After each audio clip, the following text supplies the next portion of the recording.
Okay, so welcome to another video on arithmetic. So what we're going to be doing in this video is just going through a lot of examples on basic operations that you should be quite familiar with from the mathematics that you would have learned in years 7 and 8.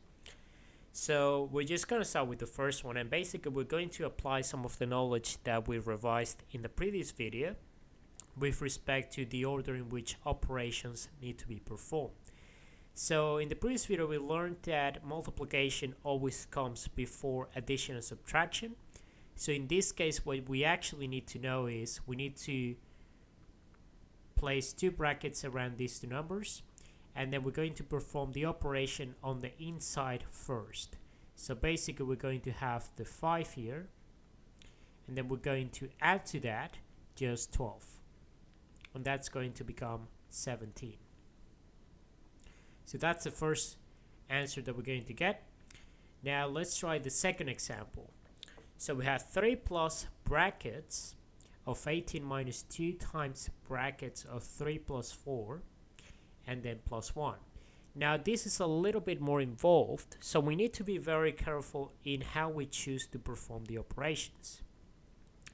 Now we know from the rules, basically from the acronym BODMAS, that bracket operations always come first, but in this case you notice that we have a set of brackets inside another set of brackets. So which one should come first? Well, we always do the one that is inside first. So in this case we have the 3 plus 4, so this is going to become 7. So let me just write it here. We have 3 plus bracket 18 minus 2 times 7 plus 1. Now if we look at the inside of the bracket, we notice that we have multiplication and also subtraction and addition. So what we're going to do is we're going to perform the multiplication first. So this is going to be 2 times 7, that's 14. So we're going to have 18 minus 14, that's going to be 4, plus 1 is 5. So we're going to end up with 3 plus 5, and that's going to be equal to 8. Alright.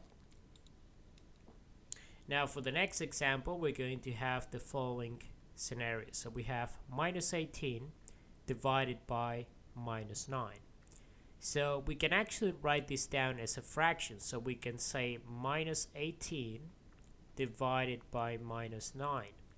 And now what you notice is that you have a negative sign above and below this fraction. So basically on the numerator and the denominator. And that means that a negative number divided by a negative number is always going to yield a positive number, because that's one of the rules of arithmetic. So basically this is going to result in a positive number.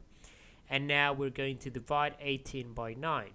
Now how many times can you fit 9 into 18? Well, it turns out that if you multiply 9 by 2, that's going to give you 18. So this is going to be 2.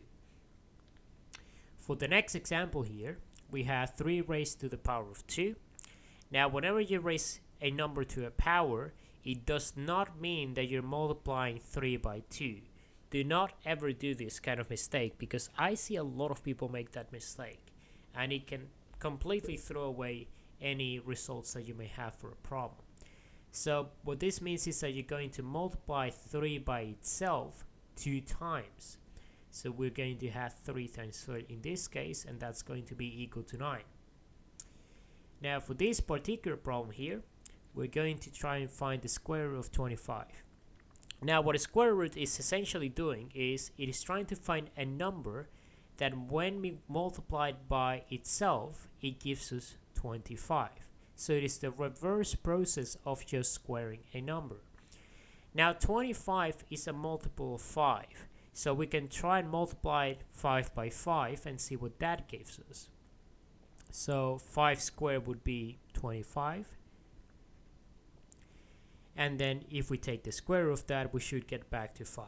So basically that's what's going to be the result in this case. Now what happens when you have a negative number squared, for example? Well, in that case what is actually going to happen is you're going to have minus 4 multiplied by itself, and just as we had in the case of division, if you're multiplying two negative numbers, you're always going to get a positive. So this is going to be a positive number. And then we have 4 times 4, which is 16. For this case here, we have 2 to the power 3, which means that we're going to have 2 multiplied by itself 3 times. Alright? So what we can do with multiplication is we can group the operations in any order we want. So for example, we can start off with this one. That's going to be 4. And then we're going to get the remaining operation, which is times 2. And this is going to be 8. Now we're going to do some practice with fractions. So fractions are very, very common tipping point for people because they might seem a little bit challenging at first, but there are actually very easy ways to deal with them. So the first thing we need to know is that if the denominator of the two fractions is the same, the only thing you're going to do is you're going to add the numerators together. So in other words, what that means is that you're going to write down 2 plus 3 on the numerator, and then you're going to leave the 7 underneath. You do not add the 7, you leave it as it is because it is the same denominator. And then you're going to get 5 over 7. Okay, so where does this come from? Well, this comes from the fact that it is possible to take out the 1 over 7 as a common factor of both 2 and 3, because it's essentially the same as saying that you have 1 over 7 multiplying 2 plus 3. This is the same as having 2 over 7 plus 3 over 7. So if you have the same denominator, it is essentially the same as just having the 1 over the denominator as a common factor multiplying the two numbers inside, which are the numerator. Now, how about this fraction here? Well, the first fraction is actually a mixed number. It's not really a fraction, but it is a whole number, and then there's a fraction remainder in there. So we need to convert that to a full fraction if we want to perform any operations here. So the trick with dealing with this is you're going to look at the denominator of the fraction here, and you're going to see, okay, so how many times can you fit 2 into 2? Well, not quite that way, but rather, how could you possibly write 2 as a fraction that has a denominator of 2? Well, let's think about it. If we multiply 2 by 2, then we get 4. So if we divide 4 by 2, then we should get 2, right? So now we have a fraction that has the same denominator as this portion here. So this is just going to be 2, but if we want 2.5, we need to add 1/2 to that. So this is going to be 4/2 of plus 1/2. And then we're going to get minus 3 on 2. So we're going to perform addition first, and basically this is going to be, once again, we have the same denominator, so that means that we add the numerators together. So this becomes 5 over 2, and then minus 3 over 2. And then what this is going to be is we have the same denominator once again, so we're going to subtract the two numerators. So this is going to be 2 over 2, and then this can be simplified to just 1. So that's going to be the final answer. Now let's look at the next example. So we have a multiplication of two fractions. Now with multiplication, what we do is quite simple. We're going to multiply the two numerators together, and then we're going to multiply the two denominators together. So the top is going to give us 6, and then the bottom is going to be 3 times 4, that's 12. And we can simplify this by noticing that both numbers can be divided by 6. So the first one is going to be 1, and the second one is going to be 2. So this is going to be the final result. Now if we're dividing a fraction by another number, it could be a fraction as well. What we're actually doing is we're looking at something like this. So a whole number is essentially a fraction in which you write the whole number as the numerator, and then you just write a 1 as the denominator. Now if you're dividing, there are two ways in which you can do this. So you can either swap around these two, so we can rewrite this operation as 1 over 2 times 1 over 2. So we're going to change the division by a multiplication by swapping around the numerator and denominator on the second fraction. And then this is going to be the same procedure as the top example here. That's going to become 1 over 4. The second approach would be to write the fractions in the following way. So we have 1 over 2 divided by 2, which is a whole number, so that implies that this is going to be equal to 2 over 1. And then what we do is we have one fraction divided by another fraction. We're going to multiply the numerator of the first one by the denominator of the second one, and then we're going to do the same with the other two. So 1 times 1, that's going to be the new numerator, and then we have 2 times 2, that's going to be the denominator, and that's going to be our answer. Now in the next examples, what we're going to do is some operations involving percentages. So percentages are essentially just proportions of a number, and we know that when we mean 50%, what we really mean is just half of this. So what is half of 26? Well, that's going to be 13. But if we wanted a more systematic way of approaching that problem, what we could do is we could divide 50 by 100. So anything that is expressed as a percentage is essentially just a number that is divided by 100. So that's going to be 0.5. And if you want to find 50% of 26, all you're going to do is multiply 26 by that number. So 0.5 times 26. 0.5 is the same as 1 over 2. And thus, that's going to be half of 26, which is 13. And that's going to be the final answer. For 10% of 850, we're going to do the same. We can divide 10 by 100. That's going to become 0.1. And now if we want to get 10% of that, we're just going to multiply that by 0.1. Now 0.1 is the same as writing 1 over 10. Okay, so this is basically saying that we're dividing 850 by 10. So we know that we can cancel out the zeros like that, and then this is going to become 85. So that's the final answer for that problem. And this makes sense because if you multiply 85 10 times, then that's going to get back to 850. Now let's find 9% of 90. So this one is a little bit more complicated. So let's start with the same procedure.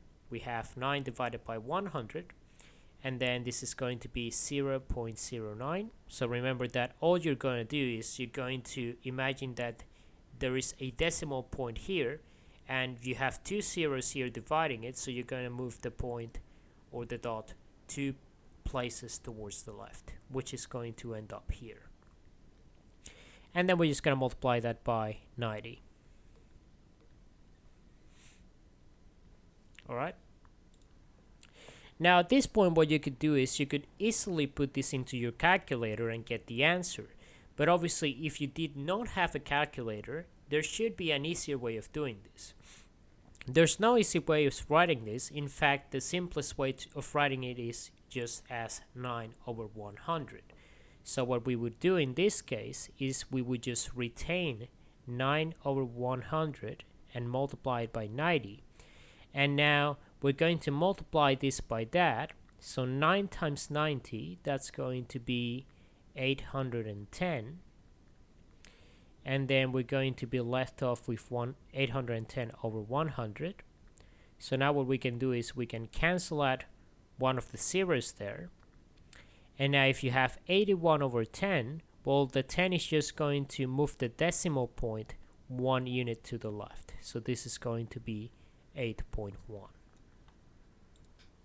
So there are certain cases in which it's not as obvious as what we did here, but essentially the procedure is always the same. You try to find the simplest way of performing that operation. Now for the final set of exercises, what we're going to do is we're going to talk about the least common multiple, or the lowest common multiple as it is called in some places. So what this is how can we manipulate these two fractions such that the denominator becomes the same. So what is the lowest number that we can actually have as a denominator so that these two fractions are basically have the same denominator, right? So in a case like this one, for example, we have 3 and 5. Well, neither of them is a multiple of the other. So what we need to do in that case is we need to try and raise each of those numbers until they become a multiple of each other. So for example, if we wanted 3 to become a multiple of 5, we can multiply it by 5. So what we would do to that is we would multiply both the numerator and the denominator by 5. So that would become 5 over 15. And now 15 is actually a multiple of 5. But now we need to actually make this equivalent to that fraction. So what do? Well, we actually try to make this 15 as well. And as it turns out, we can multiply this by 3, and that's going to become 15. So we're going to multiply both the numerator and denominator by 3. And thus this is going to become 3 over 15. So now we have the same two fractions, but they're expressed with the same denominator. So that was the whole point of this exercise, and that's the lowest common multiple. In this case, is going to be 15. Okay, so what we're going to do next, for the next exercise, we have 1 over 6 and 1 over 4. So we're going to do the exact same thing. So we want to know what is the lowest common multiple of those two fractions. So in this case, well, the general procedure is as follows. We're going to multiply this by this denominator. So that's going to be 4 over 4 times 1 over 6. And that's going to become 4 over 24. And we're going to multiply this fraction by 6. So we're going to have 6 over 6 times 1 over 4. That's going to be 6 over 24. So in this case, the LCM is going to be 24.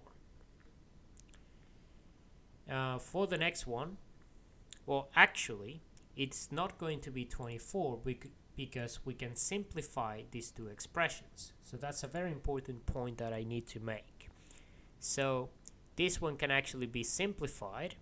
So let me just rewrite everything here. This one can be simplified to 2 over 12. And the same can be done for this one. We can have 3 over 12. Now at this point, we cannot really divide or simplify this further because that would mean that we would not get the same denominator on both.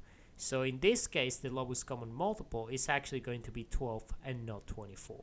So LCM is it's going to be 12. Alright, so for the last one, let's do the same thing. So we're going to multiply 5 by 10. So we have 10 over 10 times 1 over 5. That's going to be 10 over 50.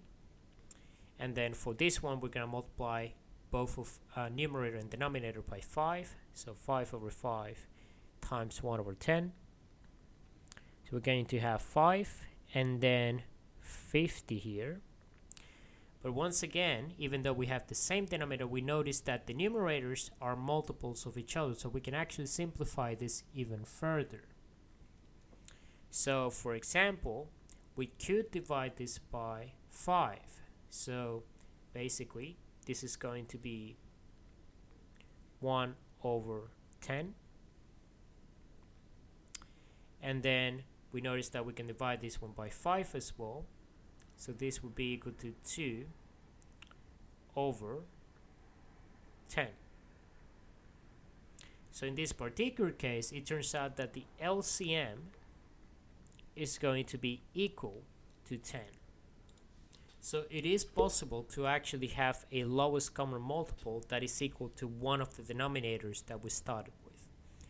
So I guess that was the whole point of this lesson. It was just to go through some of these concepts that are very, very familiar to you, but they're very important to revise because we're going to be using the same concepts in the next few videos.